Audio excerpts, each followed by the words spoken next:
ரஜினிகாந்த் சொல்றான், ஒரு சொட்டு வேர்வைக்கு 1 பவுன் தங்க காசு கொடுத்தது தமிழ் அல்லவா. தமிழே ஒரு சொட்டு வேர்வைக்கு தங்க காசு கொடுக்கும்னா அந்த தங்கம், அந்த தெய்வம்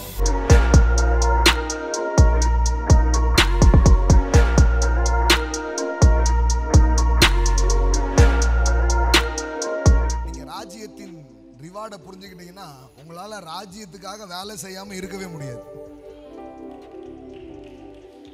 ஒரு டைமை நீங்க வேஸ்ட் பண்ண மாட்டீங்க. இருக்கிற டைமை எப்படிலாம் நம்ம கர்த்தருக்காக செலவு பண்ணுமோ அதை என்ன பண்ணுவீங்க?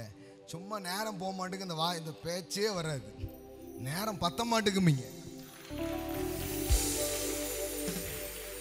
நேரம் போக மாட்டேங்கிங்கன்னா ராங்கா போயிட்டு இருக்குன்னு அர்த்தம். வண்டி நேரமே பத்த மாட்டேங்குங்க. அந்த மாதிரி வாழ்றது தான் வாழ்க்கை பாருங்களேன். ஆமா, அதனால தான் பாருங்க பைபிள் சொல்லுது, என் நாமத்து நிமித்தம் ஒரு கலசம் தண்ணீர் கொடுத்தாலும் அதன் பலனை அடையாமல் போகான் என்று மெய்யாகவே உங்களுக்கு சொல்லுகிறேன். ஆமென், ஆமென். பாருங்க, அவர் நாமத்தை வச்சு ஒரு கலாசம், ஒரு கிளாஸ் டம்ளர் வாட்டர்ஸ் கொடுத்தா கூட கடவுள் என்ன சொல்றாரு? எப்பா நோட் பண்ணி வச்சுக்கோப்பான்றாரு. நம்புறீங்களா கர்த்தர் அப்படி செய்கிறவர்னு? ஆமென். அவர் ஏமாத்த மாட்டார், அவர் பொய் சொல்ல மாட்டார். நீங்க என்ன பண்றீங்கன்னு அவர் பார்க்கிறார்.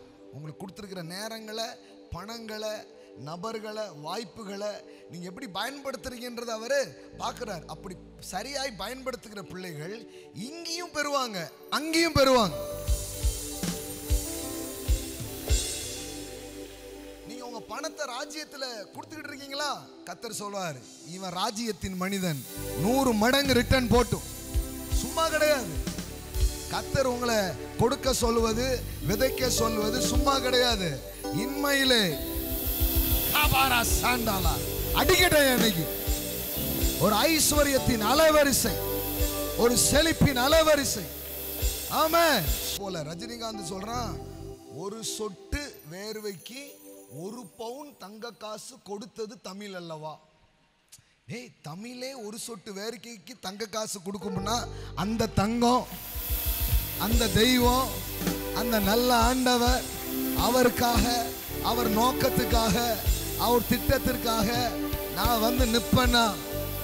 ஆமென், ஆமென். நான் ஒரு சின்ன செயல் செஞ்சா கூட கொட்டி தருகிற தெய்வமாய் அவர். ஆண்டவர் சொல்றாரு, என் நாமத்தினால கொஞ்சம் நேரத்தை செலவு பண்ணியா? என் நாமத்து நிமித்தம் சின்ன சின்ன ஏதாவது ஒன்று செஞ்சியா? மனுஷன் பார்க்கறான், பார்க்கல, எனக்காக செஞ்சியா? எனக்காக நீ செஞ்சிருந்தனா நீ விதைச்சிருக்கிறன்னு அர்த்தம், நீ முதலீடு செஞ்சிருக்கிறன்னு அர்த்தம். ஆமென்.